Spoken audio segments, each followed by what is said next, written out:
Hello there, Dan Gemeinhart back here again to read Chapter 5 of The Remarkable Journey of Coyote Sunrise. And I'm joined today by another special guest. Last time it was Odie. This time it's by one of the newest additions to our family. You may even hear her going. Here she is. Let me grab her. We just got some new chicks.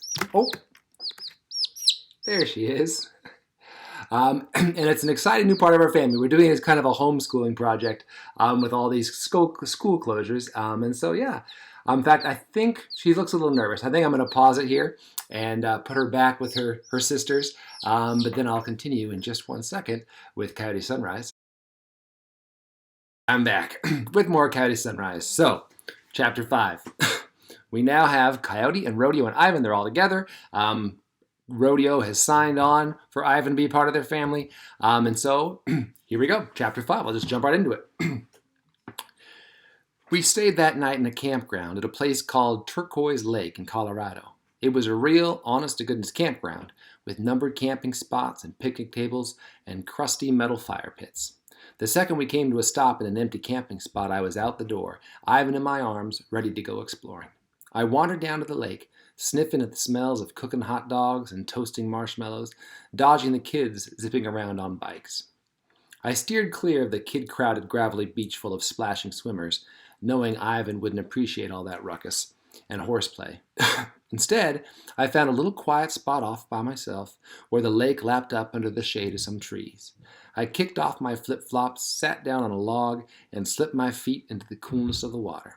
Ivan wiggled out of my hands and stepped with cautious paws along the log, bobbing his head curiously at the water. Oh my God. The voice made me just about jump out of my skin. I jerked back so fast I nearly tumbled backward off the log. It rocked underneath me and Ivan crouched low, digging his claws into the wood. Once we were both steady, I looked up to where the words had come from. There was a girl about my own age sitting up in the trees above us. She was resting in the crook of two branches, a book held open on one knee. She had round horn-rimmed glasses and a look of utter seriousness on her face.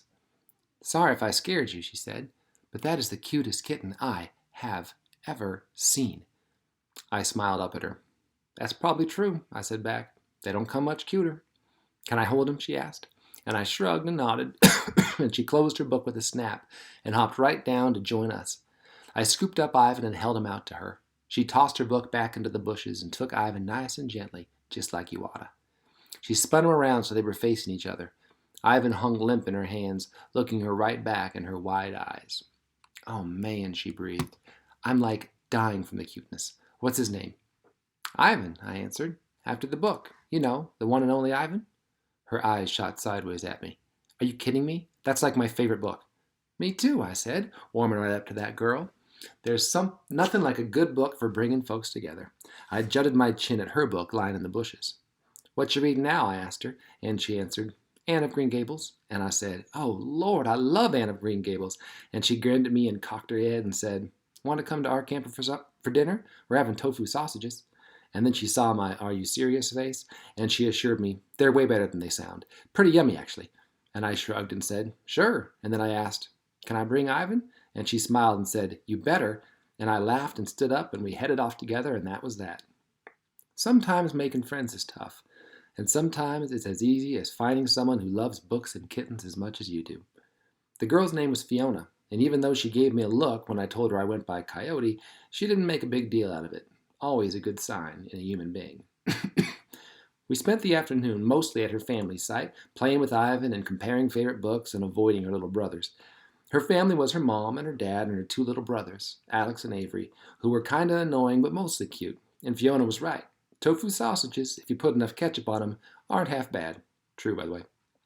After dinner, her dad took the boys down to the lake to burn off some energy, and it was just me and Fiona sitting around the table and talking. Fiona's mom puttered around, tidying up the campsite and jumping into the conversation from time to time. It felt like a family, like a sister and a mom. I liked it. I wouldn't have been willing to admit right then that it felt like that, or that I liked it, but it did, and I did. Fiona and me mostly just grabbed about books, but we also covered other important topics like favorite pizza toppings, the worst songs on the radio, and national politics. Ivan scampered around us, sniffing for food and batting at anything that caught his eye. I was having a fine time, right up until Fiona heaved a big yawn and griped, "Man, I'm tired." Avery and Alex claimed to be afraid of the dark whenever we're camping, and they kept the flashlight on practically all night. So annoying. "I know all about that," I said, pulling Ivan back from the bag of marshmallows he was sniffing. I guess I was all swept up in the relaxed family vibe they were throwing off, because I kept talking without even thinking about it.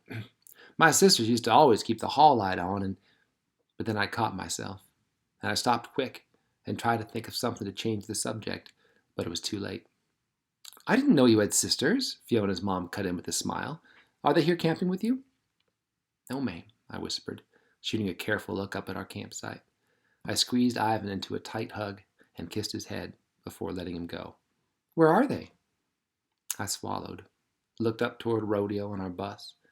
I knew I shouldn't answer. I knew I should come up with an excuse and make a gracious exit.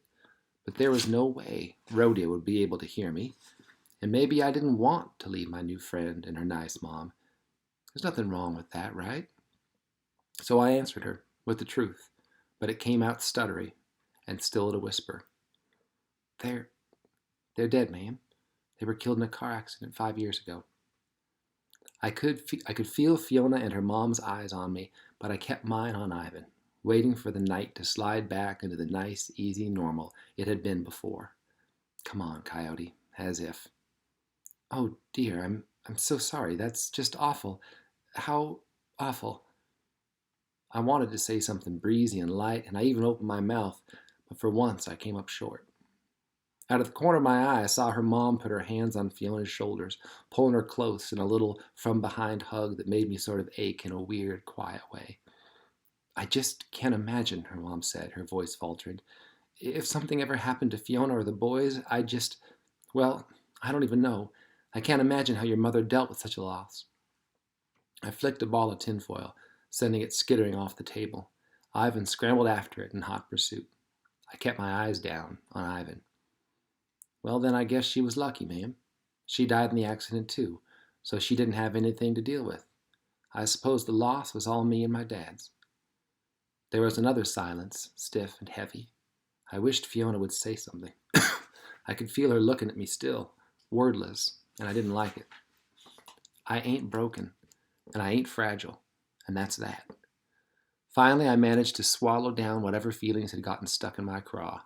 I brought my eyes up, wide and daring and ready to meet Fiona's, and flashed her a smile. "Hey, want to come see our site?" I asked. Fiona was biting her bottom lip, but she raised her eyebrows and gave me an eager nod. "Where's your family staying, honey?" her mom asked, and her voice was different than it had been all night, and I was ready to get out of there, away from her careful voice and sympathetic eyes. "We're just 3 spots up, the end spot up by the campground host." Her mom's eyebrows shot up. "That big yellow school bus? That's your camper? How hilarious!" I wasn't exactly sure what was so hilarious about it, but I nodded anyway. "Yes, ma'am, that there's Jaeger, built to carry up to 56 children and a driver, but we've retrofitted her, of course, and taken out most of the seats." "That is just so interesting," her mom said. "What an idea. Do you camp in it often?" I shrugged. "Mostly during the summer. The rest of the year we usually just pull off and park in a parking lot when it's bedtime." Her mom's smile dimmed noticeably. "You mean you live in that bus? All the time?" "Yes, ma'am. Have for the last 5 years." "You don't have a home?" I frowned. "Of course we do. It's parked right up there." "Oh, yes. Well," she cleared her throat. "So it's just you and your dad living on the bus?" "And Ivan," I said, holding him up with a smile. "Of course," she said back, but her smile looked pretty thin at the edges, and her voice was more careful than ever. She stretched her neck a bit, looking up toward our site. "Is that your dad there, up on the table?" I stood up, and sure enough, there was Rodeo, sitting up on top of the picnic table, strumming away at his guitar. He was shirtless, naturally, and he'd untied his hair from the sloppy braid he'd had it in all day, so it was poofed out, all wild and frizzy around his head.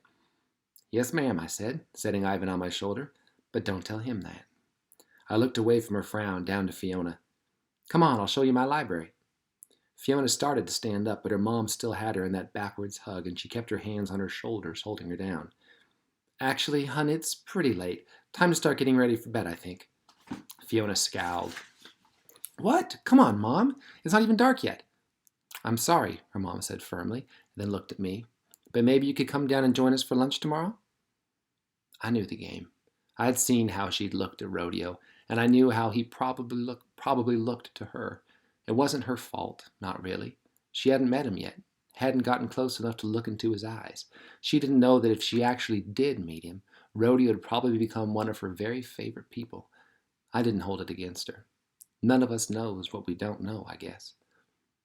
Thank you for having me for dinner, I said, and gave her a real smile, too. Want to swim tomorrow morning? Fiona asked. Now here's the thing. I knew I wouldn't be doing any swimming in the morning. Rodeo had his heart set on some Eastern Carolina barbecue, and we were making tracks that way as fast as we could. We'd be pulling out the next day before sunrise, when Fiona and her family would still be asleep. But here's another thing. I know goodbyes, and I hate goodbyes. The best kind of goodbye is the kind you don't even say. So I smiled at Fiona and gave her a big nod. Absolutely. She grinned at me. Awesome. Come down after breakfast. You got it. See you then. I thanked her mom and gave Fiona a hug and then walked off up the road. And that right there was the perfect goodbye in my book. Easy cheesy. I walked back up to my freak dad and our hilarious, horrifying home, and I didn't have downcast eyes or any sort of heavy heart. Nope. It was all right. It was all right. There was nothing to cry about. There was nothing to cry about. Sure, I would have liked to have had another day there. Sure, I would have liked to hang out with Fiona and talk about books and share secrets and build forts. Sure, but that didn't matter. We always kept moving, Rodeo and me. That's the way it was. That's the way it had been for years. That's the way it was going to be always, I thought. That's the way it had to be, I thought.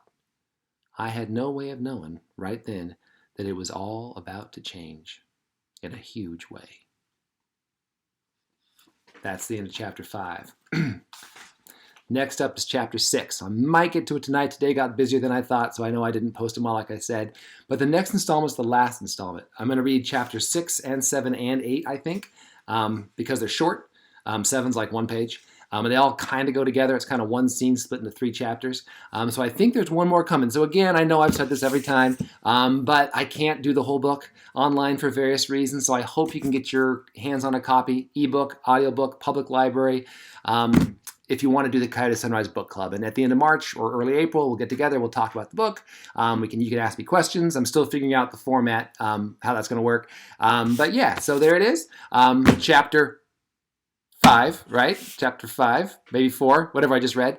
Then it'll be coming up next. So thanks so much for listening. Hope you're enjoying the story so far. We learned some important stuff about Coyote and Coyote's life and Coyote's past today. Big stuff, heavy stuff, sad stuff.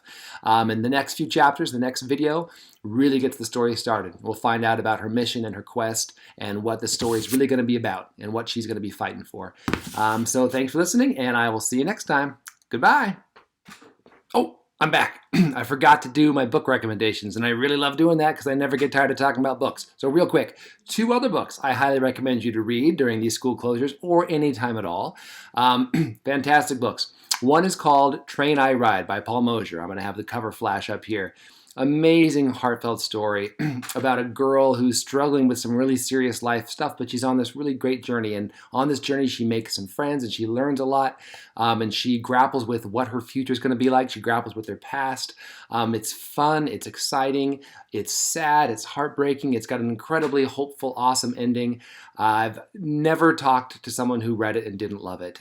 So see if your library has that one for while you're home. Train I Ride by Paul Mosier. Just a beautiful masterpiece of a book. And another one called The Truth About Twinkie Pie by Kat Ye looks like this. Amazing story. And the cover is a very fun cover, beautiful cover, but the cover doesn't really, I think, necessarily show like what the book feels like, because it looks like fun and cute and cutesy. And it is a really, really fun story, but it's also gritty. Like the girl in the story, the main character, she deals with some really tough stuff having to do with her family and her past and her present and her future. And there's some big life stuff. And there's like a runaway, there's a journey kind of trip, but there's identity and who am I really and who are the people in my life. It's just a great read, a main character that you're going to fall in love with, some twists that are going to totally take you by surprise. So it's got a great, beautiful cover. I'm not trashing on that cover. I love it. But the story is just as fun as that cover, but also even more. It deals with some really awesome stuff. So I highly recommend Train I Ride by Paul Mosier and The Truth About Twinkie Pie by Kat Ye. Both just amazing, 2 thumbs up, 10 out of 10 reads. So check them out. This time, bye for real. Bye.